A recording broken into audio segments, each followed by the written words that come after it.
ઓઇલમાં chemical ભેળવી દેશી ઘી તૈયાર કરાતો હોવાનો ખુલાસો ₹1.67 કરોડનો શંકાસ્પદ મુદ્દામાલ જપ્ત।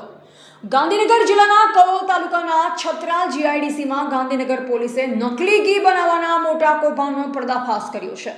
પામ ઓઇલમાં વિવિધ કેમિકલ ભેળવી દેશી ઘી તૈયાર કરી તેને બજારમાં દેશી ઘીના નામે વેચવામાં આવતો હોવાની વિગતો સામે આવી છે। પોલીસે દરોડા પાડી આશરે ₹1.67 કરોડનો શંકાસ્પદ મુદ્દામાલ જપ્ત કર્યો। તપાસ દરમિયાન આશરે 30 લીટર શંકાસ્પદ ઓઇલનો સપ્લાય થતો હોવાની વિગતો પણ સામે આવી છે। પામ ઓઇલમાં કેમિકલ સહિતના પદાર્થો ભેળવી તેને ઘી જેવા સ્વરૂપમાં તૈયાર કરી બજારમાં સપ્લાય કરવામાં આવતો હોવાનો પોલીસને શંકા છે। ઘટનાના પગલે એફએસએલ અને ફૂડ એન્ડ ડ્રગ્સ વિભાગની ટીમે નમૂનાઓ મેળવી તપાસ શરૂ કરી છે।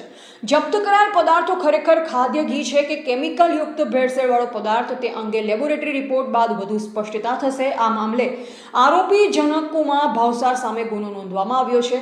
પોલીસે માત્ર એક વ્યક્તિ સુધી તપાસ સીમિત ન રાખી સમગ્ર સપ્લાય ચેઇન ઉત્પાદનથી લઈ બજારમાં વેચાણ સુધીની કડી શોધવા માટે વધુ તપાસ હાથ ધરી છે। નકલી ઘીના કૌભાંડથી ગ્રાહકોના આરોગ્ય સાથે ગંભીર ચેડા થવાની આશંકા વચ્ચે હવે પોલીસ અને ફૂડ વિભાગની તપાસમાં આ નેટવર્કના અન્ય કેટલા લોકો સંડોવાયેલ છે અને નકલી ઘી ક્યાં સપ્લાય કરવામાં આવતું તે સામે આવવું મહત્વનું બન્યું છે। Reporter Bhikhabhai Sipai, MD news, Palanpur, Banaskantha.